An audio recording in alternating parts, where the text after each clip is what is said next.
வணக்கம், நமஸ்காரம், ஸ்தோத்திரம், அன்பான சகோதர சகோதரிகளே. நசரேன இயேசு கிறிஸ்துவின் இனிய நாமத்தில் உங்கள் ஒவ்வொருவரையும் வாழ்த்துகிறோம். இந்த மாபெரும் தருணம், இந்த அருமையான ஒரு நன்னாளை உண்டாக்கின நம் பிதாவாகிய தேவனுக்கும் எம்பெருமானாகிய இயேசு கிறிஸ்துவுக்கும் நம் பரிசுத்த ஆவியானவர் என்றென்றைக்கும் நம்மோடு கூட இணைந்திருந்து நல்ல உதவியாளராக, நல்ல ஆலோசகராக, நல்ல வழிநடத்தக்கூடியவராக, வேதத்தின் அடிப்படையில் வழிநடத்தக்கூடிய ஒரு நல்ல ஒரு போதகர் என்று சொல்லலாம். இந்த அருமையான ஐக்கியத்துக்காக நாம் யாவரும் சிரத்தை தாழ்த்தி கண்களை மூடி நாம் தேவனை ஸ்தோத்தரிப்போம். ஒவ்வொரு நாளிலும் யாருடைய ஐக்கியம் கிடைக்கிறதோ இல்லையோ, தேவனுடைய ஐக்கியத்தோடு கூட நீங்கள் இணைந்திருக்கிறீர்களா என்று சொல்லி பரிசோதித்து பார்ப்பது மிக மிக முக்கியமான ஒரு காரியம். It is a mandated ask, it's not an option or a choice. புரிஞ்சதா? சில காரியங்களை நீங்கள் பண்ணாலும் சரி, பண்ணாவிட்டாலும் சரி, நான் உண்மையா சொல்லணும்னா ஒரு நாள் பல்லு விளக்க மறந்துட்டேன். ஏன்னா அந்த காலங்களில் இன்னும் டெய்லி இதே பொழப்பாக தான் இருப்பவர் போல் இருக்கு அப்படி நீங்கள் நினச்சிடக்கூடாது.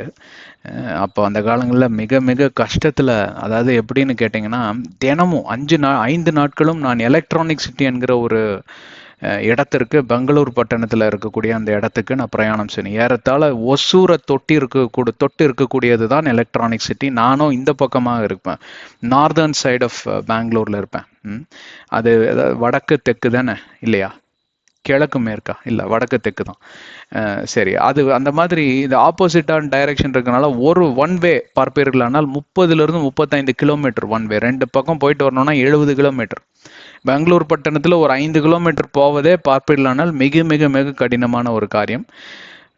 ஒரு 4 to 4.5 மணி நேரத்துலேருந்து 5 மணி நேரம் பஸ்ஸிலே அமர்ந்திருக்கணும், ரெண்டு பக்கம் போயிட்டு வரணும்னா. இந்த மாதிரி காலகட்டங்களில் காலையில் வேற 6 மணிக்கெல்லாம் பஸ் வந்துடுவான். மிஸ் ஆச்சுன்னா டக்குன்னு போயிட்டே இருப்பான் அவன் பாட்டுக்கு. அதனால நாங்கள் 4:45 எந்திரிச்சு ரெடி ஆகணும். அப்படி ஒரு நாளில் பார்த்தீங்கன்னா கொஞ்சம் உடம்புக்கு முடியல. ஒரு 4வது நாள், அதாவது வியாழக்கிழமை அப்படி வரும்போது அந்த திங்கள் செவ்வாய் புதனோட டயர்ட்னஸ் எல்லாம் சேர்ந்து வந்து என்னை ஒரே அமுத்தி எந்திரிச்சு பார்க்குறேன். டைம் பார்த்தீங்கன்னா 5:30. வேகமாக என்ன பண்ணுறதுன்னே தெரியாமல் வேகமாக துணியெல்லாம் அயன் பண்ணி எடுத்து அந்த பக்கமாக வச்சுக்கிச்சு எல்லாம் புறப்பட்டு போய் ஒரு தடவை கூட என் வாழ்க்கையில் நான் பஸ்ஸு, ட்ரெயின், ஃப்ளைட் இதெல்லாம் மிஸ் பண்ணதாக சரித்திரமே கிடையாது. நான் அது பஸ்ஸை மிஸ் பண்ணுறதாவது பங்க்சுவலாக போய் நிற்கணுமேன்னு சொல்லிட்டு ஓடி போய் உக்காந்து பஸ்ஸும் எடுத்தாச்சு. பாதி தூரத்தில் என்னடா ஏதோ ஒரு வித்தியாசமான ஒரு இதாக இருக்கே அப்படின்னு பார்த்தா பல்லு விளக்க மறந்தாச்சு. அப்போ வாயை மூடினவன் தான். பஸ்ஸை விட்டு இறங்குற வரைக்கும் வாயை திறக்கல, கண்ணை மூடி இறுக்கமாக படுத்து தூங்கின மாதிரி ஒரு நடிப்பை போட்டுட்டேன். அப்புறம் இறங்கி பக்கத்தில் போய் ஒரு மளிகை கடையில் போய் ஒரு பேஸ்ட்டை வாங்கிட்டு நேராக ஆஃபீஸுக்குள்ளே போய் டாய்லெட்டுக்குள்ளே போய் பல்லு வலிக்கிட்டு இருக்கிறத நிறைய பேர் பார்த்து சிரிச்சாங்க. அதெல்லாம் ஒரு காலம். அதாவது நீங்கள் என்ன வேலை செய்ய மறந்தாலும் சரி, செய்யாவிட்டாலும் சரி, வாழ்க்கை எப்படியோ ஓடுங்க. ஆனால் ஒருத்தரோட ஐக்கியம், அதாவது திருத்துவத்தின் ஐக்கியம் மட்டும் உங்களுக்கு இல்லைன்னா வாழ்க்கை ஓடாதுங்க. இந்த காரியத்தை எப்படி ஆணித்தனமாக சொல்லி ஜனங்களுக்கு புரிய வைக்கிறதுன்னு ஆண்டவருக்கு தெரியாம தான் தன்னுடைய ஒரே குமாரனை அனுப்பி, டேய் நானே இறங்கி வந்து சொன்னாவது கேட்பீங்களாடா அப்படின்னு சொல்லிட்டு ஆண்டவராகிய தேவனே பிதாவின் ரூபத்தில் அவதாரமாய் அவர் பிதா இயேசுவின் ரூபத்தில் அவதாரமாய் இறங்கி வந்தார். இன்கார்னேட் டயட்டி என்று சொல்லுவோம் ஆங்கிலத்தில். அழிவில்லாத திருத்துவம், பிதா, குமாரன், God the father, God the Sun, God the Holi spirit. ஆண்டவராகிய தேவன், ஆண்டவராகிய குமாரன், ஆண்டவராகிய பரிசுத்த ஆவியானவர். இப்படிதான் சரியா மொழிபெயர்க்கணும். தனித்தனியா பிரிச்சு நீங்க 3 கேரக்டரை பார்க்கக்கூடாது. இந்த ஐக்கியம் மட்டும் இல்லை என்றால் வாழ்க்கையில நீங்க எதை தான் செய்யுங்க, நீங்க திரும்பி அந்த முதலாவது பட்டத்துல தான் வந்து நிற்பீங்க. முதலாவது அந்த சிக்கிங்கிற ஒரு சின்ன விளையாட்டு விளையாடுவான். கல்லை தூக்கி போட்டு கட்டத்துல இப்படி குச்சு போறது. திருப்பி எங்க வந்து நிற்பீங்க? முதலாவது கட்டத்துல வந்து நின்னாதான் நீங்க வின்னு. மிஸ் ஆகாம, பேலன்ஸ் மிஸ் ஆகாம கால்கள் வெளியில இந்த கட்டத்துக்கு போங்க. சின்ன குழந்தைங்க கிராமத்துலலாம் ரொம்ப ஃபேமஸான விளையாட்டு, சாக் பீஸ்ல டக்குன்னு போட்டு ரோட்ல விளையாட ஆரம்பிச்சிரும் குழந்தைங்கலாம். நல்லா இருக்கும். பேலன்ஸ்டா இருக்கணும். கால்கள் வந்து அந்த வட்டத்துக்குள்ள வந்து சரியா அப்படி திரும்பி ஒரு டைவ் அடிச்சு திருப்பியும் உள்ள வந்து முதலாவது கட்டத்துல நிக்கணும். அப்படிதான் உங்க வாழ்க்கை இருக்குங்க. ஆனா தேவனோடு கூட ஐக்கியம் வைத்து ஒவ்வொரு நாளிலும் அவருடைய பிரசன்னத்தில் இயங்கி வரக்கூடிய நல்ல மாந்தர்கள், நல்ல சகோதர சகோதரிகள் பார்ப்பீர்களானால் அந்த முதலாவது கட்டத்துல வந்து நிக்க மாட்டாங்க. அவங்க போயிட்டே இருப்பாங்க. முன்னேறி செல்வதற்கு பொருளாகும். ஒருபோதும் யூட்டனை போட்டு திருப்பி எங்க தொடங்கணும்னா அங்கேயே வந்து நிற்பேன். சில பேர் பாருங்க, மோகமா பிஸ்னஸ் ஆரம்பிப்பாங்க, கட்டைகள்லாம் போடுவாங்க, பயங்கரமா பண்ணுவாங்க, பெரிய பெரிய ஆட்கள்லாம் கூப்பிட்டு ரிப்பன்லாம் கட் பண்ணி பெரிய விழாலாம் நடத்தி, ஓகே அமோகமா வருவீங்க தம்பி, நல்லா வருவீங்க தம்பின்னு எல்லாம் ஆசீர்வதிச்சுட்டு போவோம். பாதி பேர் வயிறு எரிஞ்சிட்டு தான் போவோம், அது வேற விஷயம். தம்பி பார்க்கணும். அப்புறம் ஒரு 6 மாசம் கழிச்சு யாருமே வரலன்னு சொல்லிட்டு தலையை துண்டு போட்டு ஷட்டரை மூடிட்டு போயிடுவார் கடையை வித்துட்டு. சரிங்களா? எங்க தொடங்கினாரோ அங்கேயே வந்து நிப்பாரு. ஆனா இந்த முறை எப்படி தொடங்கினாரோ அப்படி வந்து நிக்க மாட்டாரு. இன்னும் அதிகமான கடனோட, வருத்தத்தோட, வட்டியோட, பெரிய தலை பாரத்தோட வந்து நின்று சில பேர் தங்கள் உயிர்களையே மாய்த்து கொள்ளும்படி அந்த ப்ரெஷர் தாங்க முடியாம மறித்த ஆர்ட் வெடிச்சு மறித்த போறவங்க எல்லாம் இருக்கிறாங்க. அந்த மாதிரி இல்லைங்க கிறிஸ்துவ வாழ்க்கை. கிறிஸ்துவோடு கூட நீங்கள் நடப்பீர்களானால், பரிசுத்த ஆவியானவரோடு கூட நீங்க ஐக்கியம் வைத்து நீங்க உங்க வாழ்க்கையில முன்னேறி செல்வீர்களானால் முன்னேறி சென்று கொண்டே இருப்பீர்கள். நீங்க கீழே வருவதற்கு ஒருபோது அனுமதி வேதம் தருவதில்லை. அதனால்தான் நீங்க வேதத்தை வாசிப்பதை விட, அதாவது நீங்க வேதத்துக்குள் செல்வதை விட வேதம் உங்களுக்குள்ள அதிகமாக செல்ல வேண்டும். அதுதான் இது ஆங்கிலத்துல இன்னும் நல்லா வருது. rather than you going through the Bible, let the Bible go through you. வேத வசனம் உங்களுக்குள்ளாக நுழைந்து வெளியே வரட்டும்.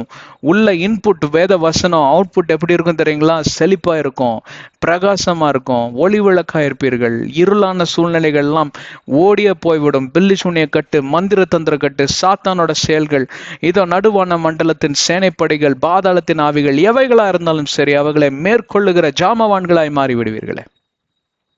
நீங்க தான் பரலோகத்தின் தூண் என்று சொல்லி வெளிப்பாடு 3வது அதிகாரம் 12வது வசனமும், வெளிப்பாடு 3வது அதிகாரம் 21வது வசனமும் சொல்லுகிறதுக்கு நீங்க தான் பாத்திரர்கள், நீங்க தான் அந்த சாட்சியா இருப்பீர்கள். பிரியமானவர்களே, எவன் ஒருவன் அந்த இடத்துக்கு நுழைய முடியும்னா, எவன் ஒருவன் மேற்கொள்ளுகிறானோ, who shall endure the temptation, that person shall hold the crown of life. ஜீவ கிரீடம் அவனுக்கே கொடுக்கப்படும், மேற்கொள்ளுகிறவனுக்கு. எவன் ஒருவன் மேற்கொள்ளுகிறானோ அவன் முன்னேறி செல்வான், அவன் பின்னடைந்து போவதே இல்லை. பின்னடைவுகிற அந்த இதுக்கு வார்த்தைக்கு இடமே கிடையாது. இன்றைக்கு இந்த காலங்களில் நாங்கள் இந்த மாதிரி செக்யூலர் சேனல் நடத்தி கொண்டு வருவதனால் இங்கே பைபிள் போதிக்கிறாங்க அப்படின்னு நிறைய பேர் ரொம்ப இதாக ஏளனமாக பேசக்கூடிய காரியங்கள்லாம் என் காதுக்கே வந்திருக்கு. எங்கிட்டே டைரெக்டாக சொல்லியிருக்காங்க, பைபிள் தானேப்பா. ஆனால் பைபிள் மேலே மரியாதை இருக்கிறதுனால என்னை வந்து டைரெக்டாக தாக்க மாட்டாங்க. ஆனால் பின்புறமாக என்ன பேசுவாங்கன்னு தான் நம்மளுக்கு சேனல் சப்ஸ்கிரைபர்ஸை பார்க்குறப்ப தெரியுமே. சில நூறுகளில் தான் இருக்குது இன்றைக்கி சப்ஸ்கிரைபர்ஸ், இல்லைங்களா? ஒருத்தர் முயல் பிடிக்க போறாரு. இந்த மாதிரி பல அதாவது நல்ல திறமையான செயல்கள், அங்கேருந்து இங்கே குதிக்கிறது, இங்கேருந்து அங்கே குதிக்கிறது. இந்த ஆள் குரங்காவே பிறந்திருக்கலாம் அப்படின்னு சொல்லிட்டு யாரோ ஒருத்தர், அவர் டிஸ்கவரி சேனலில் ஒரு சேனல் வச்சிருக்காரு தனியாக. அந்த சேனலில் பார்த்தீங்கன்னா மில்லியன் கணக்கான சப்ஸ்கிரைபர்ஸ். அவன் எப்படி குதிக்கிறான் தெரியுமா அப்படின்னு பார்க்குறது. அவன் குதிச்சு செத்தே போயிட்டான் அவன்.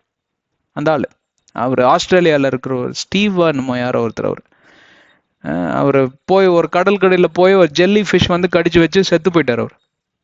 அவர் பையனும் அதே மாதிரி குரங்கு மாதிரி தான் கூச்சிட்டு இருக்கிறான். அப்போ அவன் என்னைக்கு போய் சேருவான்னு தெரியல. இந்த மாதிரி பார்க்கறதுக்கு கோடிக்கணக்கான பக்தர்கள், ஃபாலோவர்ஸ் இருக்கிறாங்க. இங்கே நித்திய வாழ்வை பற்றியும் உங்களுடைய எதிர்காலத்தை குறித்து, உங்களுடைய நிகழ்காலத்தை குறித்து, உங்களுடைய வருங்காலத்தை குறித்து நாங்கள் இப்படியாக பேசி கொண்டிருக்கிறோம். உங்களுடைய செழிப்பை குறித்து. Are we not even talking about materialistic prosperity? செழிப்பு என்றால் இரண்டும் தான், ஆவிக்குரிய செழிப்பும் தான், பொருளாதார செழிப்பும் தான். பொருளாதாரம் செழிப்பு இல்லாதபடி நீங்க பிச்சைக்காரராக கிழிஞ்ச சட்டை போட்டு உக்காந்துட்டு ஆவில நான் செழித்தவங்க இருக்கிறேன்னா காரி துப்பிட்டு போவோம், உமிழ்வார்கள், இல்லைங்களா? அப்படி ஒன்றும் பைபிள் சொல்லவே கிடையாது. அந்த மாதிரி பிரசங்கம் செய்யற சர்ச்சுக்கு நீங்க போகவே போகாதீங்க, எழுதியே தர உங்களுக்கு. ஏன்னா அந்த மாதிரி கிழிஞ்ச சட்டையோட சுத்திட்டு இருந்தவர் அழுக்கு பச்சிட்டு அப்புறம் இன்னைக்கு நிறைய பேர் சுத்திட்டு இருக்கிறாங்க. அழுக்கு பச்சிட்டு அப்புறம் இல்லைங்க, அவரு பெரிய சீமான், ஜாதிகளுக்கெல்லாம் பெரிய தலைவர், அவர் தேசங்களுக்கெல்லாம் அதிபதி, அவர் ஃபாதர் ஆஃப் நேஷன்ஸ் இன்னைக்கும் கூப்பிடுறாங்க. ஆனா ஒரு படத்துல பாத்தீங்கன்னா அப்படியே ஒரு அழுகு பச்சிட்டு போட்டுட்டு ஒரு தடியை பிடிச்சிட்டு நின்றுட்டு இருக்கிறார். பாவம், இருக்கிறது கூட இடம் இல்லாம டென்ட். அன்னைக்கெல்லாம் டென்ட் போடுறதே பெரிய விஷயம். ஊரா போய் டென்ட் போட்டவர் தான் பெரிய சீமானவர். அரேபியாவில் வந்து பெரிய கிங்கு மாதிரி அவர். யோபும் அப்படிதான். யோபு இன்னைக்கு பாருங்க, பிச்சைக்கார யோபு, வியாதியஸ்த யோபு அப்படின்னு. அவர் பெரிய சீமான், அவர் ராஜாங்க, ஒரு குட்டி ராஜா. அதுக்கப்புறம் டபுள் இது செழிப்பு வந்தது. இவங்கெல்லாம் ஒரு பக்கம் ஆவிக்குரிய விதத்துல சோதிக்கப்பட்டாலும் மறுபக்கம் பார்ப்பீர்கள், ஆனால் பொருளாதார ரீதியில செழிதோங்கினார்கள். அதை குறித்து தான் பேசிக்கொண்டு வருகிறோம். ஆனால் அவர்கள் பொருளாதார ரீதியான செழிப்புக்கு நுழைவதற்கு முன்பே அவர்கள் ஆவியில வளர்ந்தார்கள், ஆவியில செழிதோங்க இருந்தார்கள். இயேசு கிறிஸ்துவும் அப்படிதான். உலகமெங்கிலும் சுற்றி திரிந்து நன்மை செய்தார். உலகமெங்கிலும் சுற்றி திரிந்து பிச்சை எடுக்கல அவர். இன்ஃபேக்ட் பிச்சை எடுக்கிறவங்களுக்கு அவர் தாராளமாக கொடுத்தார். ஏனென்றால் அந்த அளவுக்கு பணம் இருந்தது அவரோட பையில. அந்த காலங்களில் பேங்க்ல போட்டா என்ன, திருப்பி போய் வித்ட்ரா பண்றதுக்கெல்லாம் போறதுக்கு அவருக்கு நேரம் கிடையாது. ஏன்னா ஊர் ஊரா சுத்தி திரிந்து அவர் பிரசங்கம் பண்ணக்கூடிய ஒரு நல்ல இவாஞ்சலிஸ்ட், மிஷினரின்னு கூட சொல்லலாம், இவாஞ்சலிஸ்ட்னு சொல்லலாம் இல்லைங்களா. வேத வசனத்தையும் போதிப்பார், உதவியும் செய்வார். அப்போ பணப்பை கூட இருக்கணும், அப்பதான் இல்லாதவங்களுக்கு கொடுத்துக்கிட்டே வர முடியும். அந்த அளவுக்கு பெரிய பை, பேக் நிறைய, அதாவது நிறைய என்ன சொல்றது, ரிச் உமன், நிறைய நல்ல வசதியை வாழ்ந்து வந்த பெண்கள், அதாவது பெரிய சீமானோட மனைவி எல்லாம் இருக்கிறாங்க பாத்தீங்களா, மனைவிகள்லாம், அவங்கெல்லாம் சீக்ரெட் பிலீவர்ஸ் ஆயிட்டாங்க. அவங்கெல்லாம் வந்து எங்கெங்கயோ பாகால் தேசத்துல இருந்தவர்கள் தான், ஆனால் இயேசுன்னா உயிர் அவங்களுக்கு. அந்த மாதிரி சீக்ரெட் கிறிஸ்டியன்ஸ், ரகசிய கிறிஸ்துவர்களாய் மாறி எவ்வளவோ பணங்களை கொண்டு வந்து கொட்டுனாங்க. இயேசு கிறிஸ்து அதுல நான் வாங்க மாட்டேன்னு சொல்லியே, உங்க மனமாற கொடுக்குற எல்லா விதமான உதாரணத்துவமான காணிக்கைகளை ஏற்றுக்கொண்டார். ஏன்னா போற இடத்துல அவங்களுக்கு தங்குறதுக்கு இடம் வேணும், அதுக்கு அவங்க காசு தரணும், லாட்ஜ் வேணும், லாட்ஜ் எடுக்கிறதுக்கு சும்மா இலவசமா. இன்னைக்கு எல்லாம் வந்து ஊழியக்காரங்க நாங்கெல்லாம் இயேசுவின் நாமத்தில் வந்து நிற்கிறோம், எங்களுக்கு ஃப்ரீ லாட்ஜ் வேணும், ஃப்ரீ. அந்த மாதிரி ஃப்ரீ எல்லாம் கிடையாது. அவர் நியாயப்படி காசை கொடுத்து சாப்பாடு வாங்கி சாப்பிட்டு, இருக்கிறவங்களுக்கு சாப்பாடுலாம் கொடுக்கறதுக்கு எங்க போறது, ஐயா அம்மானு பிச்சை எடுக்கல அவரு. ஆனா ஆவில செழிதவங்க இருந்ததுனால் அவர் பொருளாதாரத்திலையும் செழிதவங்க இருந்தார். இரண்டையும் தான் நாங்கள் பேசிக்கொண்டு வருகிறோம். இந்த சேனல்ல நீங்க கேட்காம வேற எங்க போய் என்னத்தை கேட்குறீங்க நீங்க? ஆவில எப்படி செழிதோங்கிறது, எப்படி ஆவில நம்ம வளர்றது, எப்படி ஆவில செழிப்படைகிறது? ஆவின் கனினா என்ன? 9 விதமான கனிகள் அப்படிங்கிறார் ஒருத்தர் தெளிவா, மேடை ஏறி மைக்கு பிடிச்சிட்டு பெரிய பாஸ்டர். 9 கனிகள் இல்லைங்க, ஒரு கனி தான். நீங்க ஒரு ஆள் தான், ஒரு ஆளுக்குள்ள 9 விதமான குவாலிட்டிஸ். ஒரு பனானா பழம் எடுத்துக்கிட்டிங்கன்னா அதில் புளிப்பு சுவை உண்டு, என்ன சொல்றது, இனிப்பு சுவை உண்டு, இந்த மாதிரி எல்லாம் துவர்ப்பு சுவை உண்டு. அது 3 சேர்ந்து அப்படி வாழைப்பழத்தை உரிச்சு வாயில வச்சு அப்படியே லபக்குன்னு போய் குடலுக்குள்ள உழுகுது இல்லைங்களா. ஏன் அவ்வளோ ரசனையோட சுவையோட. எனக்கும் பழம்னா ரொம்ப பிடிக்கும். அதுக்குன்னு தினமும் குரங்கு மாதிரி 20 பழம்லாம் சாப்பிட மாட்டேன். நல்லா இருக்கும் ஒரு பழம் டெய்லி சாப்பிட்டா நல்லது. It's nutritious food. ஆனா அதோட சுவை பார்த்தீங்க, ஒரு பழம் தான், அதுக்குள்ள 3 சுவை எனக்கு தெரிஞ்சு. அந்த மாதிரி நீங்க ஒரு மனிதர் தான், ஒரு மனுஷி தான். ஆனா 9 விதமான ஆவிக்குரிய சுவையை பிறர் சுவைக்கும்படி நீங்க உலகத்திற்கு உப்பாக, ஒரு டேஸ்ட் உள்ள ஃப்ளேவரா நீங்க மாறிடுவீங்க. உப்பு இல்லாத சாப்பாடு யாராவது சாப்பிடுவீங்களா? கிட்னி ப்ராப்ளம் இருக்கிறவங்க சாப்பிட மாட்டாங்க. இந்த மாதிரி பத்திய சாப்பாடு சாப்பிட்றவங்க சாப்பிட மாட்டாங்க. மற்ற பொதுவாக உப்பு கொஞ்சம் போட்டு தான் சாப்பிடணும் இல்லைங்களா. அதுக்குன்னு உப்பு அள்ளியும் போடக்கூடாது, கம்மியாகவும் போடக்கூடாது. கரெக்டான பதத்தில் போட்டு சாப்பிட்டா ஆஹா பிரியாணி தூக்கலா இருக்கு. நல்லா பிரியாணி டேஸ்டா பண்ணிட்டு உப்பு சரியா போடலன்னா காலி, முடிஞ்சு போச்சு. யோசிச்சு பாருங்க, it will be a disaster. கல்யாணத்துல வந்து பந்தி பரிமாற போடுறப்போ 3000 பேர் ரெடியா உட்காந்துருக்கான் பந்தியில. திடீர்னு மாஸ்டர் எடுத்து கொஞ்சம் பிரியாணி நான் சாப்பிட்டு பார்க்கட்டுமேனு சாப்பிட்டு பார்க்குறாரு. ஐயோ உப்பு குறைஞ்சு போச்சு, இல்லைன்னா உப்பு அதிகமாயிடுச்சு, வரவெல்லாம் காரி துப்புவானே இல்லைங்களா. அந்த மாதிரி உப்பாய் நீங்க மாறுவீங்க. பாக்குறவங்க எல்லாம் சுவை தரக்கூடிய கனியாய் நீங்க இருக்கிறீங்களே அப்படின்னு உங்களை தேடி வருவாங்க. அதுதான் ஆவிக்குரிய ஆசீர்வாதம், ஆவிக்குரிய கனி. இது எப்படி பெற்றுக்கொள்வது, அதைத்தான் அலாசி ஆராய்ந்து கொண்டு வருகிறோம். என்ன பண்றது, நம்ம சேனலை பத்தி நம்மளே மார்க்கெட்டிங் பண்ண வேண்டியதா இருக்கு. நாங்கள் போய் எங்கேயும் யூடியூப்லாம் போய் காசு கொடுத்து எங்களுக்கு வியூஸை போடுங்க அப்படின்லாம் சொல்லலை. இந்த சேனலோட மகத்துவத்தை குறித்து பேச வேண்டிய ஒரு சூழ்நிலை ஆவியானவர் எனக்கு உணர்த்துகிறார். நான் சொல்லிட்டேன், ஆவில வளரணும்னா நீங்கள் இங்கே வாங்க. ஆவில வளர்ந்தால் மற்றதெல்லாம் உங்களை தானே தேடி வருங்க. வேலை, ப்ரமோஷனு, வரன், கல்யாணத்திற்கு வரன், குழந்தைங்க கல்யாண வயசில் நின்றுட்டு இருக்குதுங்களா, கவலையப்படாதீங்க. நல்ல ஒரு மாப்பிள்ளை, நல்ல ஒரு பெண்ணை ஆண்டவர் கொடுப்பார். இந்த மாதிரி காரியங்கள்லாம் ஆட்டோமேட்டிக்காக நடக்குங்க, கவலைப்பட வேண்டாம். வாருங்கள் கடந்து செல்வோம். ஆதியாகமத்தின் ரகசியம் என்கிற தலைப்பிலே பல ஆண்டுகளாக பல காரியங்களை குறித்து நாம் பேசி வருகிறோம். பல நியமங்கள், பல கோட்பாடுகள், ஆவில எப்படி வளர்வது, நம்ம அதாவது ஒழுக்கமான வாழ்க்கை வாழ்வதென்று எப்படின்னு எனக்கு சொல்லி கொடுங்க அப்படின்னீங்கன்னா அதுவும் இங்க இருக்கு. அசூசியான வாழ்க்கை எப்படி நாம் தேடி போகக்கூடாதுன்னா அதுவும் இங்க இருக்கு. அதெல்லாம் ஆவிக்குரிய ரீதியான அர்த்தங்கள். ஆவியின் வரத்தை எப்படி பெற்றுக்கொள்வது அதுவும் இருக்குங்க. பிசாசை எப்படி எதிர்த்து நிற்பது இருக்கு. எப்படி மேற்கொள்வது சோதனைகள் எல்லாம் இருக்கு. பின்வாங்கி போகக்கூடாது. எப்படி பெண்களை தேடி போகக்கூடாது. கண்ட கண்ட வேசித்தனத்துல நான் போய் மாட்டிக்க கூடாது. குடிவெறியில் இருக்கக்கூடாது. காம விகாரத்தில் இருக்கக்கூடாது. இருக்கு. எல்லாத்தையும் மொத்தமா சொல்லக்கூடிய ஒரு அருமையான ஒரு தொடர் போதனை தான் இது. இதை தயவு செஞ்சு மிஸ் பண்ணிடாதீங்க. தெரிஞ்சவங்களுக்கெல்லாம் ஷேர் பண்ணுங்க. எல்லாரையும் கூட்டுவாங்க. ஆதியாகமம் 3வது அதிகாரத்தில் நாம் பல மாதங்களாக சில காரியங்களை குறித்து விவரித்து வருகிறோம். 3வது அதிகாரம் மிக மிக முக்கியத்துவம் வாய்ந்த ஒரு அதிகாரம். மனிதன் எப்படி விழுந்து போனான், அவன் விழுந்து போவதற்கு என்னென்னலாம் காரணமா இருந்தது, மையமா இருக்கக்கூடிய காரணங்கள் என்ன என்று சொல்லியெல்லாம் நாம் அலாசி ஆராய்ந்து பார்த்து வருகிறோம். ஏறத்தாழ முடிக்கக்கூடிய ஒரு கட்டத்திற்கு வந்துட்டோம். 20வது வசனத்துக்குள் நாம் நுழைய போகிறோம். மனிதன் பாவம் செய்து விழுந்து விட்டான். மனுஷிதான் அதற்கு காரணம். ஆண்டவர் வருகிறார். ஆதாமே எங்க இருக்கிறாய்? நான் நிர்வாணமா இருக்கிறேன். யாருப்பா உனக்கு சொன்னது நீ நிர்வாணமா இருக்கிறேன்னு? பழத்தை சாப்பிட்டியா அப்படின்றாரு. அப்படியே மெதுவா திருட்டு மொழி முழிச்சுட்டு உட்காந்துட்டு இருக்கிறாரு. சரி சரி அப்படின்றதுக்குள்ளே ஆதாம நான் ஒன்றும் தப்பு பண்ணலையாக்க, நீங்க கொடுத்த பெண்ணு தான் தப்பு பண்ணாரு. நீங்களும் ஒரு பாவி, நீங்க கொடுத்த பெண் ஒரு அடுத்த பாவி, எனக்கு என்ன அப்படிங்கிறான். சரி சரி இரு உங்ககிட்ட அப்புறம் வரேன்னு சொல்லிட்டு பெண்ணிடம் போய் சென்று கேட்கிறார். என்ன பெண்ணே இப்படியாய் பண்ணி விட்டாயா அப்படி சொல்லி. அவர் சொல்றா, இந்த சர்ப்பம் தான் என்ன வஞ்சித்து பொய் சொல்லிட்டான் அவன் அப்படின்னு. அப்புறம் சர்ப்பத்தை சபிச்சுட்டு ஆதாம் நிமித்தமாக பூமியை சபிச்சு, இனிமேல் நீ விதை விதைப்பாய், ஆனால் அறுவடை செய்கிறப்போ முள்ளும் திசில்ஸ் அண்ட் டான்ஸ் அப்படிங்கிறாரு, முள்செடிகளாக வரும் என்று சொல்லி, அதற்கெல்லாம் என்ன காரணம்? Through the sweat of your brow, நீ வேர்வை ஓட ஓட நீ வேலை செஞ்சாலும் கையில ஒன்றும் நிற்காது. அதுதான் சாபம், பூமியின் சாபம். அது மனுஷனை சாபிக்கல, மனுஷிய சாபிக்கல. ஆனா என்ன சொல்றாருன்னு நீ இப்போ வரப்போற வசனங்கள்ல பார்க்கலாம். பூமியை சமிக்கிறார். இதை குறித்தெல்லாம் பார்த்தோம்.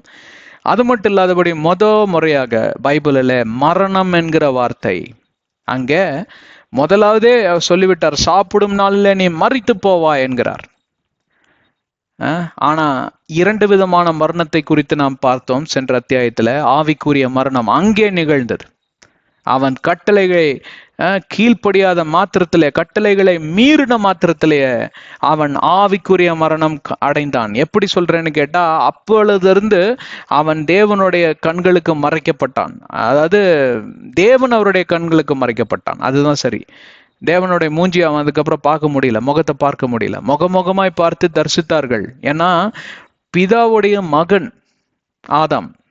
ஆடம் வாஸ் காட் சன் அப்படின்னு இருக்கும். அந்த ஜீனியாலஜி நீங்க மத்திய 1வது அதிகாரத்துல இருந்து பார்க்கிறப்போ, இல்ல சில அதிகாரங்கள்ல ஜீனியாலஜி சொல்லுவாங்க. அப்போ ஆடம் காட் சன், ஆண்டவருடைய மகன். அதனாலதான் 2வது ஆதாம் இயேசு. மறுபடியும் ஆண்டவர் தன்னுடைய மகனை உருவாக்குறார் இல்லைங்களா? மனிதனோட வித்தினால் உருவாக்கப்பட்டவர் அல்ல ஆதாம். அதே போலதான் இயேசுவும். ஆண்டவரே வணங்குகிறார்.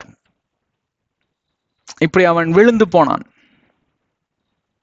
விழுந்து போனதனால் மரணம் என்கிற காரியம் நுழைந்தது. ஆவிக்குரிய மரணம் அதே இடத்துல நிகழ்ந்தது. அதற்கு பின்பே அவன் ஆண்டவருடைய முகத்தை பார்க்கவே இல்லை.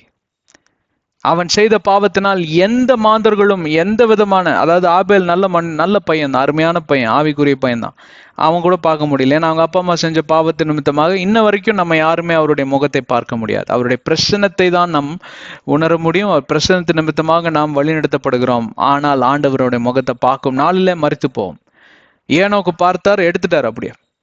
அதுதான் அர்த்தம். அதற்கு மேலவான்னு எடுத்துட்டார் உயிரோட அப்படியே. சரி, தேவனோட நடந்தான் அப்படின்னா ஆண்டவர் எவ்வளவாக ஏனோக்க நேசிச்சார்னா, ஏனோக்கு எவ்வளவாக ஆண்டவர் நேசிச்சார்னா 2 பேரும் ஒருத்தர் அப்படி லவ் பண்ண ஆரம்பிச்சுட்டாங்க. அப்புறம் அவர் பார்த்தாரு, நீ இங்க இருக்கக்கூடாது, வா ராஜா, நீ வா என் கூடயே வந்துரு அப்படின்னு டக்குன்னு எடுத்துட்டாரு அப்படியே. நான் நினைக்கிறேன் எவ்வளவு லவ் பண்ணியிருப்பாருன்னா, நீங்க உங்க முகத்தை காமிக்கலன்னா நான் உங்ககிட்ட பேசவே மாட்டேன், நான் என்ன தப்பு பண்ணேன் அப்படின்னு அவ்வளவா அவர் போராடி ஜெபிச்சிருப்பாரா இல்ல சம்பாஷிச்சிருப்பாரான்னு எனக்கு ஒரு இது உண்டு, யூகம் உண்டு. ஆண்டவர் என்னப்பா நீ அப்படின்னு, சரிப்பா இதுதான் என் முகம், பார்த்துக்கோ, நீ முகத்தை பார்த்துட்டு இல்லை, இனிமேல் நீங்க இருக்கக்கூடாது, வா என் கூட வந்துடும் என் வீட்டுக்கு அப்படின்னு சொல்லி அவர் கூட்டு போயிட்டாருன்னு நான் நினைக்கிறேன். இது என்னோட யூகம். அந்த மாதிரி ஒரு பாத்திரம் என்னால எங்கேயுமே பார்க்க முடியல. அதுக்கப்புறம் நோவா கிருபை பெற்றார், தயவு பெற்றார். ஆனா ஏனோக் லவ் பண்ண அளவுக்கு நோவா லவ் பண்ணியிருப்பாரான்னு பார்த்தா பண்ணியிருக்காரு. ஏன்னா 120 வருஷம் பிரசங்கம் பண்ண ஒரு முட்டாளை போல போய் உலகத்துல எல்லாம் போய் சொல்றாரு, இதோ இப்ப பிரளயம் வரப்போது, ஜாக்கிரதையா இருங்கன்னு. ஒரு தினமும் ஒரு முட்டாள் வரான் பாரு பைத்தியக்காரன், எவ்வளவு பேர் திட்டிருப்பான். ஆனா கூட அவர் போனார். அப்படின்னா எவ்வளவா நேசிச்சிருக்கிறான். அதை காட்டிலும் ஏனோக் அதிகமா நேசிச்சிருக்காரு. அதான் புக் ஆஃப் ஏனோக் அப்படின்ற ஒரு புத்தகத்தை நீங்க வாசிக்கணும். அதுல என்னதான் எழுதியிருக்கு, ஏனோக்கு என்னதான் எழுதியிருக்காரு, இதெல்லாம் வந்து சரித்திரத்தில் இருக்கக்கூடிய புத்தகங்கள். பைபிளும் சொல்லியிருக்கு, ஐயோ புக் ஆஃப் ஏனோக் அப்படின்னு இருக்கும் இந்த புக். ஆனா அந்த புத்தகத்தை வாசிக்கிறப்ப எனக்கு ஒண்ணுமே புரியல ஜாஸ்தி. நான் இன்னும் நேரம் செலவழித்து படிச்சிருக்கணும்னு நினைக்கிறேன். பட் ஆனால் எனக்கு ஃபுல்லாக படிக்க முடியல. நிறையா விஷயங்கள் அதுல இருந்து கொஞ்சம் கற்றுக்கிட்டேன். சரி, அதை விட்டுருங்க. இப்போ என்னன்னு கேட்டால், ஆவிக்குரிய மரணம் நிகழ்ந்த மாத்திரத்திலே முகம் மறைக்கப்பட்டது. அதுக்கப்புறம் ஆண்டவர் இன்னொரு மரணத்தை குறித்து பேசுகிறார், மாம்சரீகமான மரணம். நீ மறித்தே போவாய், மண்ணிலிருந்து பிணைக்கப்பட்டால் மண்ணுக்கே நீ திரும்புவாய் என்கிற பாடெல்லாம் பாடி நம்ம விவரித்தோம் இல்லைங்களா?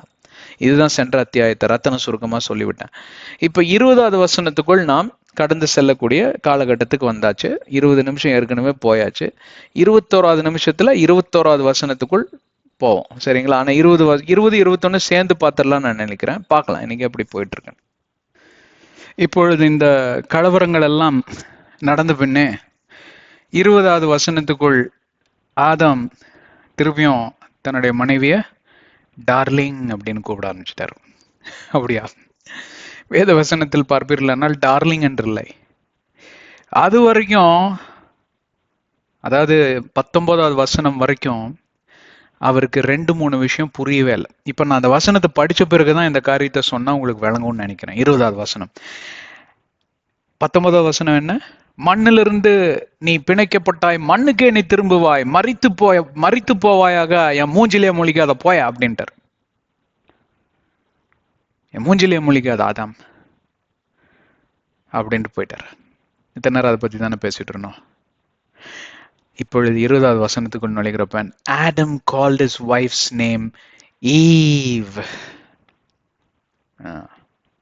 நீங்க வேத வசனத்துல நல்ல தியானமா இருந்தீங்கன்னா உங்களுக்கு சில காரியங்கள் எல்லாம் நல்லா விளங்கும்.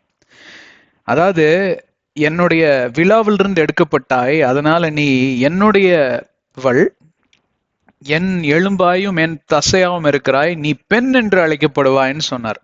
அது வரைக்கும் சிங்கத்துக்கு சிங்கம்னும் புலிக்கு புலின்னு பேர் வச்சவரு தன்னுடைய மனைவியாருக்கு ஒரு பேர் சூட்டணும்னு அவருக்கு தோணவே இல்லை. பாத்தீங்களா? அங்க அதை விட முக்கியமான இன்ட்ரெஸ்டிங் விஷயம் என்ன தெரியுமா? ஆண்டவரும், ஏன்டா எல்லாத்துக்குமே யானை இது அது பள்ளி பூரா கூட நீ பேர் வச்சியே, ஒரு உன் தசையில, அதாவது உன் தசை உன்னோட உடல்ல இருந்து எடுக்கப்பட்ட இந்த பெண்ணை பெண் என்று சொல்லி அழைக்கிறாய, இவளுக்கு ஒரு பேர் சொல்லணும்னு முடிசூட்டணும்னு உனக்கு வந்து தோணவே இல்லை பாத்தியா அப்படின்னு ஆண்டவர் கேட்கவே இல்லை. ஏன் கேட்கல தெரியுங்களா? கணவன் மனைவி விஷயத்துல ஆண்டவர் கூட இன்டர்ஃபியர் ஆக மாட்டார். அப்ப என்ன புரியுது உங்களுக்கு? That's law of marriage. 1 கொரிந்தியர் 7வது அதிகாரத்தை குறித்து தான் பேசிக்கொண்டு வருகிறோம். கணவன் மனைவி விஷயத்த கணவன் மனைவி தான் உட்காந்து சார்ட் அவுட் பண்ணிக்கணும். இன்றைய காலகட்டங்கள்ல என்ன ஆகுது? லைட்டா ஒரு கடிச்சு பேசிட்டாருன்னா உடனே பெட்டி தூக்கிட்டு அம்மா வீட்டுக்கு ஓடி போயிடுச்சு. அம்மா வீட்டுக்கு போனோம்னா அம்மா அப்பா என்ன பண்ணணும்? குறிப்பா அம்மா என்ன பண்ணணும்? முதுகுலயே 2 போட்டு போடிவோம் கணவன் வீட்டுக்குன்னு சொல்லி துரத்தி விடணும். கரெக்டுங்களா?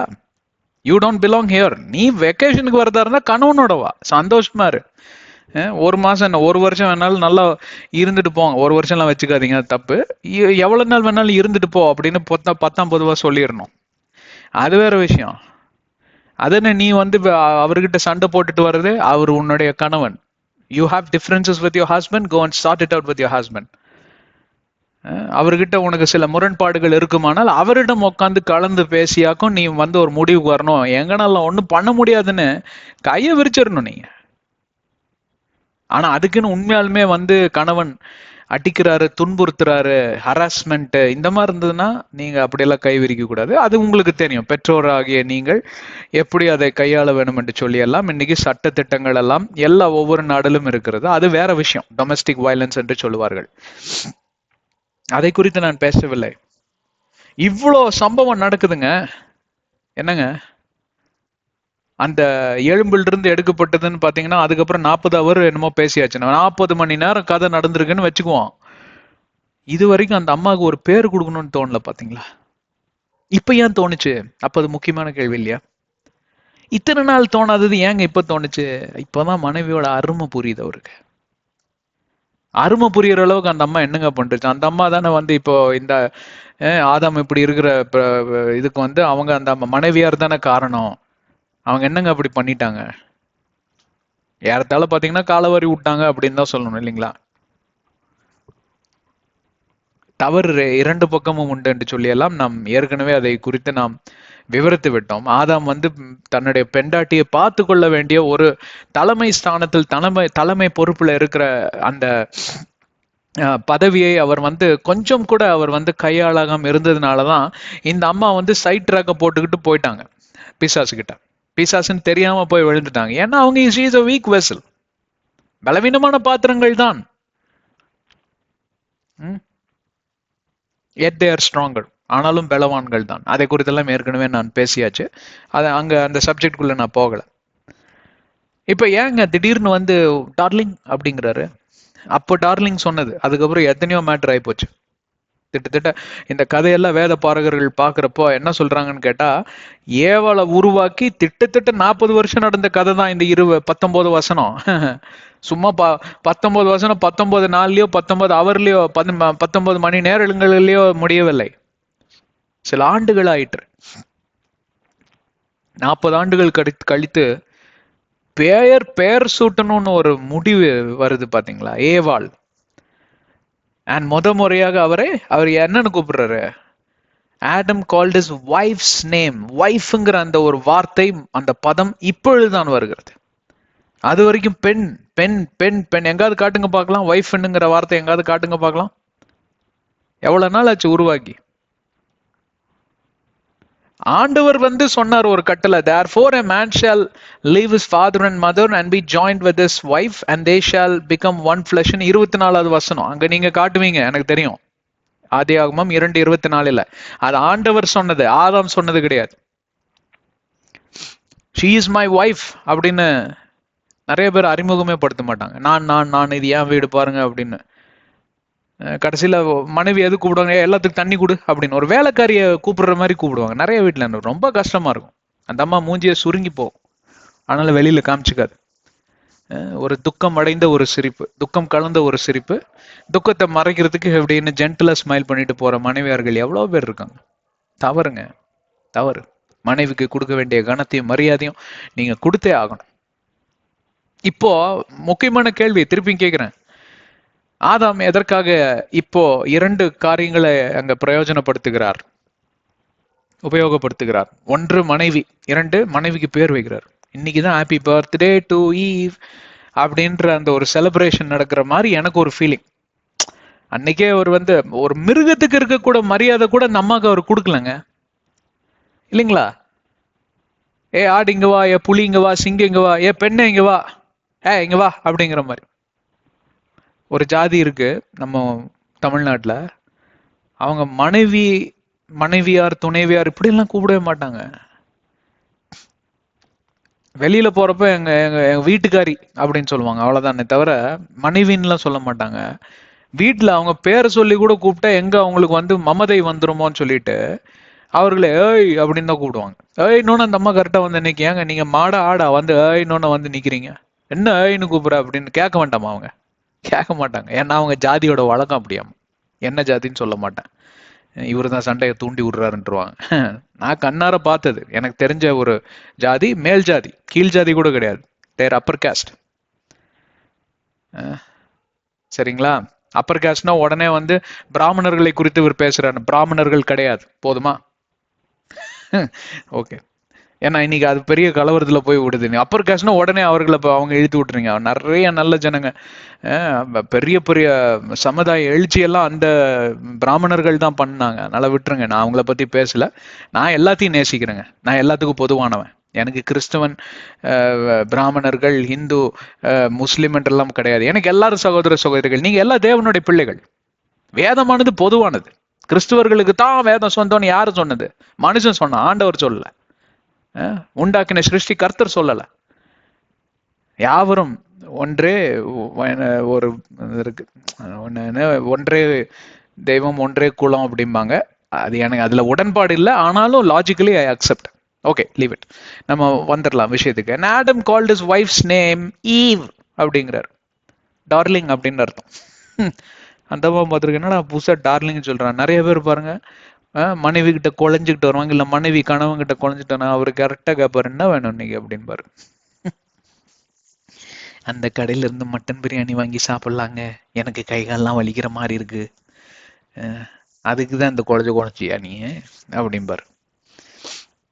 ஒரு பட்டு புடவை வாங்கி கொடுங்க. இவர் என்ன கேட்பாருன்னு தெரியல எனக்கு. சரிங்களா? இந்த மாதிரி அவ என்னடா அவன் புதுசா கொலையிறான் அப்படின்னு ஏவாள் நினைச்சிருப்பாங்க. ஆனா இரண்டாவது பகுதியில தான் அந்த காரியம் அடங்கி இருக்கு. அதை குறித்து நம்ம பார்த்துட்டு நம்ம இந்த செஷனை நிறைவேற்றலாம். Because she was the mother of all living. எல்லா ஜீவ ராசிகளுக்கும் அவள்தான் தாய் என்கிற ஒரு பட்டம். இது எவ்வளவு முக்கியமான சாராம்சம் வாய்ந்த ஒரு வசனம் தெரியுங்களா? பெண்களை மேன்மைப்படுத்தக்கூடிய வசனம், பெண்களுக்கு முக்கியத்துவம், பெண்களுடைய மகத்துவம் வெளிப்படுத்தக்கூடிய ஒரு முக்கியமான ஒரு வசனம் இதுங்க. 20வது வசனம். அங்க ஆதாமானவர் மரியாதைன்னா என்னன்னு கத்துக்கிறார். ஒண்ணு. இரண்டாவது, தன்னுடைய மனைவி மட்டுமல்ல, அவர் துணையாளர், அவர் துணைவி அப்படிங்கிற அந்த ஒரு பதத்தை அவர் புரிஞ்சுக்கிட்டாரு. ஏன் புரிஞ்சுக்கிட்டாருன்னு நான் அப்புறம் சொல்றேன் உங்களுக்கு. சரி, இப்பவே சொல்லிட்டா. ஏன் தெரியுங்களா? இத்தனை நாள் ஆடு மாடு புலி எல்லாம் இருந்தது. இப்ப அந்த அதே ஆடு மாடு போய் தலையை தொட்டாருன்னு வைங்களா, கையை தனிய துண்டா தண்ணி வெட்டி கொடுத்துரும். அது ரத்தத்தை ருசி பார்க்க ஆரம்பிச்சிருச்சு. ஏன்னா பாவம் நுழைஞ்ச மாத்திரத்துல இயற்கையெல்லாம் எதிராக மாறிவிட்டது. பூமி சபிக்கப்பட்ட பூமி ஆயிடுச்சு. விவசாயத்தை மட்டும் சபிக்கலங்க, சபிக்கப்பட்ட பூமினா everything that God created, the nature became an enemy to the mankind. அதனாலதான் எரிமலை வெட்டிக்குது, சுனாமி துள்ளி எழுந்து வாரிட்டு போகுது எல்லாத்தையும்.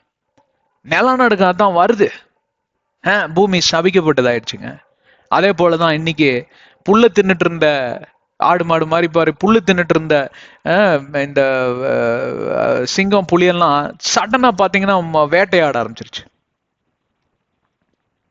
அவர் புரிஞ்சுக்கிட்டார், ஓஹோ இனி நம்ம உயிரை காப்பாத்திக்கிறதுக்கு நம்ம தடியுமா கோலுமா சுத்த வேண்டியதா இருக்கு. எனக்கு சிங்கம் வந்துச்சுன்னா எதை வச்சு நம்ம உயிரை காப்பாத்துறதுன்னு ஆண்டவர் ஞானம் கொடுத்துருக்காருல. அப்பதான் அந்த தீக்கு பயந்துக்கும் இந்த சிங்கங்கள்லாம். அதனாலதான் உள்ள போனா ஃபயர் கேம்ப் போட்டுருவாங்க. ஃபயர் போட்டா அந்த தீ வாசனைக்கு அப்புறம் தீயோட இந்த இதுக்கு யானையே வராது, பயந்துக்கும். அதெல்லாம் கண்டுபிடிச்சது ஆதாம் தான். எப்படி கண்டுபிடிச்சாரு? அதுதான் இயற்கை எதிராய் மாறிவிட்டதே, இயற்கை எதிரியாய் மாறிவிட்டதே. அப்ப இப்ப யாருதான் இருக்கா கூட? டார்லிங் ஒருத்தர் தான் இருக்காங்க இப்ப கூட. என் செல்லமே அப்படிங்கிறார் தமிழ்ல சொல்லணும்னா. நீ ஒருத்தி தான் இருக்க. இன்னைக்கு அந்த அம்மாவை திரும்பி பாக்குது. இது எவ்வளவு ஒரு எமோஷனலான ஒரு சீன் தெரியுங்களா? இது ஒரு சினிமா டைரக்டர் கிட்ட சொன்னா இந்த சீன்ல அழுகாதவங்க கூட அழுதுரும். அந்த மாதிரி ஒரு உருக்கமான ஒரு காட்சிங்க. நம்ம நகைச்சுவையா சொல்றது போல இருக்கும், இல்லைங்க, உண்மையாலுமே உருக்கமான ஒரு காட்சி, ரொம்ப எமோஷனலான ஒரு சீனுங்க இது. ஏன் தெரியுங்களா? அவங்க இழக்கிறதுக்கு அவங்க உயிர் மட்டும்தான் அங்க இருக்கு, எல்லாத்தையும் இழந்துட்டாங்க. இந்த உலகத்துல ஆண்டவர் கொடுத்த அருமையான ஒரு வீடு ஏதேன் தோட்டம் இழந்து விட்டார்கள். பாருங்க என்னெல்லாம் நடக்க போகுதுன்னு. அது இன்னும் வரல, நான் சொல்றேன். இந்த பூமியானது ஆசீர்வாதமா இருந்தது. ஒவ்வொரு நாளிலும் அவர்களுக்கு தேவையானது இந்த பூமி கொடுத்தது, இழந்து விட்டார்கள். கூட எனக்கு பிராணிகள்னா ரொம்ப இஷ்டம், பெட்டு. ஆனா பெட்டு இல்ல, பயம். நாய் பூனை இதெல்லாம் இஷ்டம், ரொம்ப இஷ்டம். ஆனா ரசிப்பதோட நிறுத்தி விடுவேன். ஏனென்றால் அதுல இருந்து சில வைரஸ்கள் இதெல்லாம் நம்மளை தாக்குங்கிற அந்த ஒரு இதுல பயங்கரமான நம்பிக்கை எனக்கு உண்டு. அதனால அதெல்லாம் ஏன் தாக்குது தெரியுங்களா? அது இயற்கைக்கு எதிராக மாறிடுச்சு. ஆண்டவர் அப்படி படைக்கல, எல்லாரும் அப்படியே ஒன்னா இருக்கும்படி செல்ல பிராணிகளாக தான் எல்லாம். நீ சிங்கம் புலி எல்லாம் நம்ம செல்ல பிராணிகளா மடியில பொறுத்து தூங்கிட்டு இருக்கோம், கிட்ட கூட போக முடியாது. நிழல கூட அது இருக்கிற இடத்துல இருந்து அங்கிருந்தே ரிசர்வேஷன், டைகர் ரிசர்வேஷன் ஏரியா அப்படின்னு போட்டுருவாங்க. நீங்க நுழையிறப்ப பார்த்துதான் உங்க உயிருக்கு நாங்க உத்தரவாதம் எல்லாம் பாங்க. சில இடங்கள்ல மூணார் மாதிரி இடங்கள்லாம் போனீங்கன்னா டாப் ஸ்லிப் இதெல்லாம். அப்போ இன்னைக்கு எதை குறிச்சு நம்ம பேசிட்டு இருக்கோம் அப்படின்னு பாத்தீங்கன்னா, பிரியமானவர்களே, இன்னைக்கு இயற்கை எதிராளியாய் மாறிவிட்டது. அப்போ இவரு கூட யாரு தான் இருக்கிறா இந்த நேரத்துல? இந்த நேரத்துல இப்போ இவரோடு கூட இருக்கிறது ஒரே ஒருத்தர் தான், ஒரே நபர். அதுதான் அவங்களுடைய மனைவி. எனக்கு நீ, உனக்கு நான், நாம் இருவரே இந்த உலகத்தில் இருக்கிறோம். ஏன்னா இழக்கிறதுக்கு இன்னைக்கு ஒண்ணுமே கிடையாது. எல்லாம் இழந்தாச்சு. இந்த அருமையான செல்ல பிராணிகள்லாம் இருந்தது, ஆண்டவரை இழந்துட்டாங்க. ஆண்டவருடைய முகத்தை நீ பார்க்கவே முடியாது. எந்த முகத்தை வச்சுட்டு அவரை பார்ப்போம்? துரோகம் செஞ்சிட்டோமே, அவரை கோபப்படுத்திட்டோமே, அவருடைய நமக்கு கொடுத்த அந்த ஃப்ரீடமை துஷ்பிரயோகப்படுத்திட்டோமே, சுதந்திரத்தை துஷ்பிரயோகப்படுத்திட்டோமேன்னு சொல்லி அப்படியாக அவர்கள் இருதயத்துல வேதனைப்பட்டு துயரப்பட்டு கண்களில் கண்ணீரோட தலையில தண்ணீரோட நான் ஜெபித்தேன்னு சொன்ன அந்த நெகமையாவை போல அவர்கள் அப்படியாக கண்களில் இருதயம் எல்லாம் உடைஞ்சு போய் அவங்க அந்த இடத்துல நீ என்ன பண்ண போறோம் தெரியாது. பழைய மாதிரி நீ நமக்கு இந்த இடத்துல எல்லாம் கனி கிடைக்காது. என்ன பண்றது? விவசாயம்னா என்னன்னு தெரியாது. மிருகம் வேற இன்னொரு பக்கம் கடிக்க போகுது. எதை சாப்பிடுறது? அதுலதான் மனுஷன் மிருகத்தை அடிச்சு சாப்பிட ஆரம்பிச்சான். இதெல்லாம் வேற கதை, அப்புறம் பேச வரலாம். இப்ப யாருதான் இருக்கிறா? ஒருத்தருக்கு ஒருத்தர் அப்படியே முகத்தை பார்க்கணுங்க ரெண்டு பேரும். எனக்கு நீ, உனக்கு நான். அந்த இடத்துல ஒரு கட்டளை நிறைவேறுது. என்ன? இப்பதான் அந்த கட்டளை கூட இல்ல, அவர் சொன்ன வசனம் என்ன? என் எலும்புக்கு எலும்பாய் என் தசையும் தசையுமா இருக்கிற your bone of my bone and flesh of my flesh. அந்த இன்னைக்குதான் உணர்ந்து சொல்றாரு, நீ என்னுடைய மனைவி, நீ என்னுடைய துணைவி, யூ ஆர் மை டார்லிங் அப்படிங்கிறார். You are called as Eve. எப்படி? அந்த இரண்டாவது பகுதியை இப்போ நான் விளக்குறேன் பாருங்க. அந்த இரண்டாவது பகுதி என்னவென்றால், she is the mother of all living. இப்பொழுதுதான் அவருக்கு ஆண்டவர் கொடுத்த ஒரு ஆசீர்வாதத்தின் ஞாபகம் வருகிறது, நீங்க பழுகி பெருகுங்கள் என்று சொல்லி. அப்ப இத்தனை நாட்கள் பார்ப்பீர்களானால் அவர்களுக்கு தாம்பத்திய உறவே இல்லை. There was no marital affair or marital sex in their life. கணவனும் மனைவியுமா அவங்க ஒரு நாள் கூட வாழவே இல்லைங்க. அப்ப என்ன வாழ்க்கை அவங்க வாழ்ந்திருப்பாங்க? இவங்க பாட்டுக்கு காலில் இருந்துச்சு இப்படி போயிருப்பாங்க, அவங்க பாட்டுக்கு அப்படி போயிருப்பாரு. ரெண்டு பேரும் முகமா பார்த்து பேசிக்கிட்டாங்கன்னா கூட எனக்கு சந்தேகம் தான். அப்படி இருக்கிறவங்க தான் பார்ப்பீர்களானால் ஒருத்தர் கண்டுக்கவே மாட்டாங்க. அந்த அம்மா நிறைய கணவன் மனைவி அப்படிதான் இருக்கிறாங்க இன்னைக்கு. அவங்க எந்திரிச்சு அவங்க வேலைக்கு போயிடுவாங்க, இவர் எந்திரிச்சு. ரெண்டு பேர் பார்த்தீங்கன்னா பெரிய பெரிய கம்பெனியில பெரிய பெரிய பொசிஷன்ல இருப்பாங்க, குழந்தைங்களே இருக்காது சில பேர்த்துக்கெல்லாம் பார்த்தீங்கன்னா. Because we are career orient அப்படிமா. ஆனால் பெரிய கெட் டுகெதர் பார்ட்டி எல்லாம் அப்போ பெருசா ஹனி எம்பார் இவர் அப்படியே டார்லிங் அந்த அம்மா பெருசா அப்படியே மற்றவங்க முன்னாடி ஒரு இதை காமிச்சுக்கிட்டு எல்லாம் போன பிறகு பார்த்தீங்கன்னா பெட்ரூம் கூட பார்த்தீங்கன்னா அங்கே தனித்தனியா இயங்கக்கூடிய காலகட்டத்தில் தான் நம்ம வாழ்ந்து வருகிறோம். முகமா கூட பார்த்து, முகத்துக்கு முகம் நம்ம பார்த்து கூட பேசாத ஒரு சூழ்நிலையில நீங்க வாழ்ந்து கொண்டிருக்கிறீர்களா? என்னை கேட்டுக்கொண்டிருக்கிற சகோதர சகோதரிகளே, கணவன் மனைவிக்கு நடுவுல எந்த ஒளிவு மறைவும் இருக்கக்கூடாது. ஒன்று. இரண்டு, பார்ப்பீர்களானால் ஒருத்தரை மரியாதையாய் நடத்திக்க நீங்க கற்றுக்கொள்ள வேண்டும். முக்கியமாக உங்க இருதயத்துல உங்க மனைவியை குறித்து நீங்க எவ்வளவு மரியாதை வச்சிருக்கீங்கிறது முக்கியம். வெளியில நடிக்கிறது போல நீங்க அப்படியே காமிச்சிட்டு வராப்பாரு அப்படின்னு நீங்க மனசுல நினைச்சீங்கன்னு வைங்களேன், அது சரி கிடையாது. இரண்டு பக்கமும் அங்க இது. அப்போ அவருக்கு முறையாக இவங்களை கொண்டுதான் நம்ம பழுகி பெருகணும்னு ஆண்டவர் சொன்னதையே புரிஞ்சுக்கிறதுக்கு இவ்வளவு வருஷம் ஆயிப்போச்சு அவருக்கு. இந்த மாதிரி ஒரு சம்பவம் நடக்க வேண்டியதாயிடுச்சு. அவங்க தாம்பத்திய உறவுல ஈடுபட்டு இருந்தாங்கன்னா சரியா இந்த மாதிரி கேப்பே இருந்திருக்காதே. ஒரு சந்து கிடைச்சா போதும், சந்து கிடைச்சா சிந்து பாடிடுவான் அப்படின்னு பழமொழி இருக்கு இல்லையா? அந்த மாதிரி சிந்து பாடிட்டு போயிட்டாங்க பிசாசு. சந்து இல்லைங்க, பெரிய ஒரு வயல்வெளியை போல ஒரு பெரிய இடமே இருக்கு, வேலி இல்லாத ஒரு தோட்டத்தை போல அந்த அம்மா காட்சி அளிச்சாங்க, அதனாலதான் உள்ள பூந்து விளையாண்டா பிசாஸ். அது காரணம் என்ன? சரியான தாம்பத்திய உறவு இல்ல, ஒளிவு மறைவு இல்லாத ஒரு வாழ்க்கை அங்க இல்ல, ஒருத்தருக்கு ஒருத்தர் பார்த்து கூட சம்பாஷிக்க கூடிய ஒரு நேரம் இல்லாதபடிதான் இந்த காலங்களில உலகம் இயங்கி கொண்டிருக்கிறது. 2 பேரும் வேலைக்கு போய் தான் ஆகணும், இல்லைன்னு சொல்லல. ஏன்னா அப்பதான் சமாளிக்க முடியுது. அதுவும் உங்களுக்கு 2 குழந்தைலாம் இருந்துச்சுன்னு வைங்களேன், ஐயோ ரொம்ப கஷ்டங்க. ஒரு குழந்தைய படிக்க வைக்கிறதுக்கு 2 பேரும் வேலைக்கு போய் ஆக வேண்டிய சூழ்நிலை. இந்தியா மாதிரி ஒரு தேசத்துல உங்களுக்கு வேலை போச்சுன்னா பிச்சை தான் எடுக்கணும், அதுதான் உண்மை. என்னடா நம்ம தேசத்தை பத்தி இப்படி சொல்றீங்க? உண்மைதாங்க. நீங்க டாக்ஸ் பேயரா இருந்தா உங்களுக்கு என்ன பெனிஃபிட் இருக்கு? ஆனா அதே நீங்க அயல் தேசத்துக்கு, ஐரோப்பா கண்டத்துக்கோ இல்ல அமெரிக்கா கண்டத்துக்கோ நீங்க போயிடலனால், நீங்க வரி கட்டி கொண்டு வந்த ஒரு டாக்ஸ் பேயர் என்றால் SSN நம்பர் என்று சொல்லி ஒன்று கொடுப்பார்கள், சோசியல் செக்யூரிட்டி நம்பர். அதை காமித்தால் போதும், உங்களுக்கு உண்ண உணவும் உடுக்க உடையும், உங்க குழந்தைக்கு எஜுகேஷன் ஃப்ரீ, ஹாஸ்பிட்டல் ஃப்ரீ உடம்பு சரியில்லைன்னா, அப்புறம் இருப்பிடம், ஷெல்டர் ஹவுஸ்ன்னு சொல்லி இருப்பாங்க அங்க. ஏன்னா வீடு மாதிரி இருக்காது, உங்களுக்கு படுக்கிறதுக்கு ஒரு இடம் கிடைக்கும். பிளாட்ஃபாரத்துல உட்காந்து நீங்க பிச்சை எடுக்க வேண்டிய அவசியமே கிடையாது. பிச்சை எடுப்பது வந்து by law it is not allowed. அந்த நிலைமைக்கு நீங்க வந்துட்டீங்கன்னா பேங்க்ரப்சி நீங்க ஃபைல் பண்ணிட்டு கூட நீங்க போய் சொல்லலாம், எனக்கு இந்த மாதிரி ஆயிப்போச்சுன்னா உங்க வீட்டு கடனை கூட அவங்க தள்ளுபடி பண்ணிடுவாங்க, நியாயமா இருந்தால். இங்கெல்லாம் அப்படி இருக்கா? கிடையவே கிடையாது. ஜப்தி பண்ணிட்டு போவோம், கவர்மெண்ட் உட்காந்து வேடிக்கை பார்த்துட்டு இருக்கோம். நீங்க அது வரைக்கும் வரி ஒழுங்கா தான் கட்டியிருப்பீங்க, வட்டி ஒழுங்கா தான் கட்டியிருப்பீங்க. ஏதோ ஒரு காரணத்தினால வேலை போயிடுச்சு, ரெசிஷன் ஆயிடுச்சு. எதுக்காக இந்த உதாரணத்தை தந்தேன்னா, நாம் சில காலங்களில் சில கட்டங்களில் நிர்வாணிகளாக நாம் நமக்கு தோணும், ஐயோ இது இல்லைன்னா ஐயோ நமக்கு ஒண்ணுமே இல்லாத மாதிரி இருக்கே அப்படின்னு. அதனால இன்னைக்கு என்ன சொல்ல வரேன்னு கேட்டா, கணவனும் மனைவியும் கலந்து ஆலோசிச்சு ஒரு தீர்மானம் எடுப்பதற்கு முன்பே அங்க வந்து வேறுபாடுகள் வரலாம், கருத்து வேறுபாடுகள் வரணும் என்ன கேட்டா. அப்பதான் ஒரு ஹெல்தி கான்வர்சேஷன் உருவாகும். கருத்து வேறுபாடுகள் வருகிறப்பதான் நம்ம நிறைய காரியங்களை யோசிச்சிருக்கவே மாட்டோம்.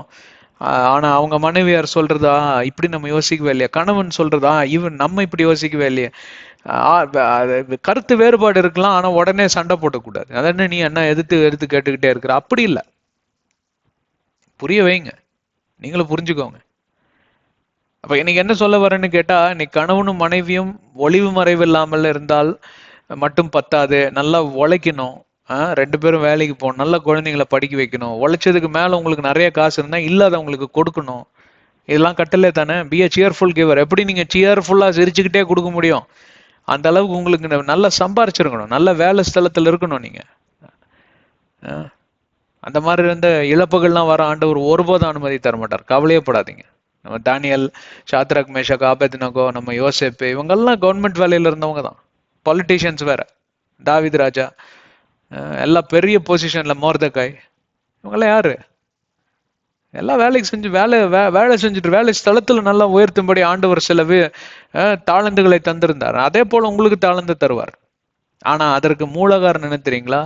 கணவனும் மனைவியுமா நாங்க இணைந்து ஒருத்தரை நீங்க அனுசரிச்சு ஒருத்தரை நீங்க சப்போர்ட் பண்ணி ஒளிவு மறைவு இல்லாதபடி அங்க காரியங்கள் இருக்கணும். இப்பொழுதுதான் ஏவாளோட அருமை ஆதாமுக்கு தெரியுது, ஆதாமோட அருமை ஏவாளுக்கு தெரியுது. நம்ம 2 பேரும் ஒன்னா இருந்திருந்தோம்னா இந்த நிலைமை வந்திருக்குமா? நம்ம 2 பேரும் ஒன்னா இருக்கும்படிதான் ஆண்டவர் படைத்தார். இந்த கட்டளைக்கு நம்ம செவி சாய்க்கலையே, இந்த கட்டளையை நாம் மறந்து போயிட்டோமே, அந்த கட்டளையை நாம் நிராகரித்தோமே, அதனால தானே இப்படி ஏமாந்து போய் நிக்கிறோம், உள்ளதையும் இழந்து நாம் நிக்கிறோமே. அருமையான ஒரு உறவு, இந்த மாதிரி ஒரு ஆண்டவர் தகப்பன், ஆண்டவர் கிடையாதுங்க தகப்பன், அவருக்கு டேடின்னு தான் கூப்பிடுவாங்க இல்லைங்களா, மதர் கிடையாது, டேடி. எல்லாமே டேடி தான். டேடி போயிட்டாரு அப்படின்னு நினைச்சவங்க எப்படி தேம்பி தேம்பி அழுதுருப்பாங்க தெரியுங்களா? கொஞ்சம் யோசிச்சு பாருங்க அவங்க நிலைமையில. சுத்தி பார்த்தா வெறும் வனாந்திரம் போல இருக்கு. ஏன்னா தோட்டம்லாம் அடுத்ததுல நான் சொல்றேன், அந்த தோட்டம் என்னாச்சுன்னு சொல்றேன். அதெல்லாம் நிறைய காரியங்கள் இருக்கு, பேசலாம். சுத்தி பார்த்தா ஒண்ணும் இல்லைங்க. இப்ப இன்னைக்கு சிங்கத்தை பார்த்தா பயமா இருக்கு அவங்களுக்கு, ஏன்னா அது வந்து கடிச்சு வச்சிரும். கடிச்சு வைக்கிறதா? சாப்பிட்டு பிரியாணி சாப்பிட்டு போயிடும் உங்களை. ஏன்னா அதுக்கு அடிச்சுக்குது. இன்னைக்கு பாத்தீங்கன்னா திடீர்னு போய் ஆட்டை பிடிச்சி கடிச்சு அது பாட்டுக்கு சாப்பிடாது. என்னடா அது வித்தியாசமா இருக்கு, எல்லாம் புல்ல தின்னுட்டு இருந்தாங்களே, ஐயோ அப்ப இவனுக்கு ரத்த வாடை தெரிஞ்சிருச்சு, நீ அடுத்தது நம்ம கிட்ட வந்து நம்மள என்ன பண்ணுவானோன்னு பயம் வருது இல்லைங்களா? பாவத்தின் சம்பளம் மரணம் மட்டும் இல்லைங்க, பாவத்தின் சம்பளம் பய உணர்வு கூட. எதனால பயந்துக்குவீங்க? அது வரைக்கும் தைரியமா ஜாலியா சுத்திட்டு இருந்த ஆதாம் இன்னைக்கு பயப்பட ஆரம்பிச்சிட்டாரு. எதிர்காலத்தை குறித்த பயம். என்ன பண்ண போறோம்? இத்தனைக்கு காரணம் என்ன தெரியுங்களா? அந்த கேப் தான். கணவனும் மனைவியுமா ஒண்ணு இருந்தா, அதாவது 4 மாடு ஒண்ணா செஞ்சதுன்னா சிங்கம் வர்றதுக்கு பயப்படும். 2 மாடு ஒண்ணா சேர்ந்தா கூட சிங்கம் வர்றதுக்கு பயப்படும், அடிச்சு தூள் கிளப்பிடும். ஆனா தனியா ஒரு மாடு மாட்டுச்சுன்னா தான் வந்து 4 சிங்கம் சேர்த்து ஒண்ணா சுத்திக்கும். அந்த மாதிரி இன்னைக்கு கணவனும் மனைவியும் ஒண்ணா இருந்தா உங்களுக்கு எதிராக நிற்பவன் யார்? அப்பதான் தேவன் உங்களோட இருப்பார். 2 அல்லது 3ன்னு ஏன் சொல்லியிருக்காரு? குறைஞ்சபட்சம் கணவனும் மனைவியுமா அது ஒண்ணா இருங்கயான்னு அர்த்தம். பிள்ளைங்க பிச்சுக்கிட்டு போயிருச்சுன்னா கூட நீங்கள் 2 பேரும் ஒண்ணா இருங்க அப்படிங்கிற அர்த்தம். அதுதான் கட்டளை. மத்தேயு 18, 18, 19, 20 படிச்சு பாருங்க. இன்னைக்கு அதை விட்டுட்டு என் மத்தியில இயேசு இருக்கிறார் அப்படிங்கிறது, அந்த அம்மா கூட எல்லா சண்டையும் சச்சரவும் இருக்கும். டெய்லியும் கெட்ட வார்த்தையிலே சண்டை போட்டுக்கிட்டு அப்புறம் ஜெபத்துக்கு போய் இந்த அம்மா உட்காந்துக்கும், அவரு அப்படியே பைபிள் தூக்கிட்டு போயிடுவாரு வீதி வீதியா பிரசங்கம் பண்றதுக்கு. அதாவது if your house is not in order, you are not eligible to identify yourself a Christian. Bible இருக்கு. தன் வீட்டை கட்டுவதற்கு மறந்து விட்டால், தன் வீட்டை காத்துக்கொள்வதற்கு மறந்து விட்டால் அவனுக்கு தகுதியே அல்ல. டீக்கன் என்று கூறுவதற்கோ, பாஸ்டர் என்று கூறுவதற்கோ, இல்ல விசுவாசி என்று கூறுவதற்கோ அவனுக்கு தகுதியே இல்லைன்னு எழுதியிருக்குல்ல புதிய ஏற்பாடுல. அப்புறம் அதற்கு அடித்தளம் என்னங்க? மனைவி. மனைவிக்கு கணவன், கணவனுக்கு மனைவி. சரிங்க, இன்னைக்கு இதோட முடிச்சுக்கலாம். சிரங்களை தாழ்த்தி கண்களை மூடி நாம் ஜெபம் செய்வோம். அன்பின் தேவனே, உம்மை ஸ்தோத்திரிக்கிறோம் கர்த்தாவே. இந்த அருமையான பாடத்துக்காய் நன்றி. இந்த அருமையான வேத போதனைக்காய் நன்றி ஆண்டவரே. கணவன் மனைவி தாம்பத்திய உறவுகள் இவைகளெல்லாம் குறித்து நீங்க மிக தெளிவாக எங்களுக்கு சொல்லி தந்திருக்கீங்க ராஜா. எங்களிடம் இந்த மாதிரி குறைபாடுகள் இருக்குமானால் அவைகளை சரி செய்வதற்கு ஞானத்தையும் ஆலோசனையும் தந்து எங்களை வழிநடத்த வேண்டுமாய் பரிசுத்த ஆவியானவரை உம்மை அன்பாய் அழைக்கிறோம். வேதத்தின் அடிப்படையில் எங்களை வழிநடத்த வேண்டுமாய் ஜெபிக்கிறோம் அப்பா. இயேசுவின் நாமத்தில் ஜெபம் கேளும் ஜீவனுள்ள நல்ல பிதாவே. ஆமென், ஆமென். சரி, நன்றி. எங்களோட இணைந்திருந்ததுக்காக நன்றி. இந்த சேனல் சப்ஸ்கிரைப் செய்யுங்க. தெரியாதவங்களுக்கெல்லாம் இந்த சேனல் டீட்டெயில்ஸ், வீடியோஸ் எல்லாம் ஃபார்வர்ட் பண்ணுங்க. தெரிஞ்சவங்களுக்கும் தெரியாதவங்க எல்லாத்துக்குமே அனுப்புங்க. நல்ல விஷயத்தை தானே சொல்லித்தரோம் இங்க. சரிங்களா? எல்லாத்துக்கும் ஜெபம் செய்து கொள்ளுங்க. உலகத்தின் ரட்சிப்புக்காகவும் ஊழியக்காரர்களுக்காகவும். எபேசியர் 6:18, கொலோசியர் 4:3 இதைத்தான் சொல்லுகிறது. எங்களுடைய ஊழியத்துக்காகவும் எனக்காகவும் ஜெபித்துக் கொள்ளுங்க. முக்கியமான காரியம். உங்களுக்கு ஜெப தேவைகள் இருக்குமானால் யாரிடம் சொல்ல வேண்டாம். உங்க டேடி இருக்காரு, ஃபாதர் இன் ஹெவன். போய் இயேசுவின் நாமத்தில் கேளுங்க. அவர்னால என்ன முடியாது? எல்லாம் கூடும். அவரால் எல்லாம் கூடும். பெர்க்மான் செய்ய பாட்டு தான் ஞாபகத்து வருது. கூடுமே எல்லாம் கூடுமே, உம்மாலே எல்லாம் கூடும், கூடாதது ஒன்றுமில்ல, உம்மால் கூடாதது ஒன்றும் இல்ல. அப்படியே போங்க. கடல் மீது நடந்தீரையா, கடும் புயல் அடக்கி நீரே, பாடிக்கிட்டே போங்க. அப்படியே போறதுக்குள்ளே உங்களுக்கு ஒரு எனர்ஜி வரும் பாருங்க. அவ்வளவுதான், சும்மா வெளுத்து வாங்குவீங்க. கர்த்தரால் கூடாதது ஒன்றும் இல்லைங்கிற அந்த விசுவாசத்துக்குள் நீங்க வந்துட்டாலே உங்க ஜெபம் வேற லெவலுக்கு போயிடும். பிரதர், சிஸ்டர், ஆண்டவர் உங்களை ஆசீர்வதிக்கட்டும். தொடர்ந்து இணைந்திருங்க. 21வது வசனத்துக்குள்ள நம்ம கடந்து போகலாம். சில அத்தியாயங்கள்ல 3வது அதிகாரத்தை முடிச்சிரும். அப்படின்னா ஆதியாகமம் 1, 2, 3 ஏறத்தாழ பைபிளையே நீங்க புரிஞ்சுக்கிட்ட மாதிரி பாருங்க. எல்லாம் புதிய ஏற்பாடுல இருந்து எல்லாம் கொண்டு வந்து அப்படியே கொண்டு வந்து உங்க முன்னாடி வச்சிருக்கோமா இல்லையா? ஆண்டவர் ஆசீர்வதிக்கட்டும். ஆமென்.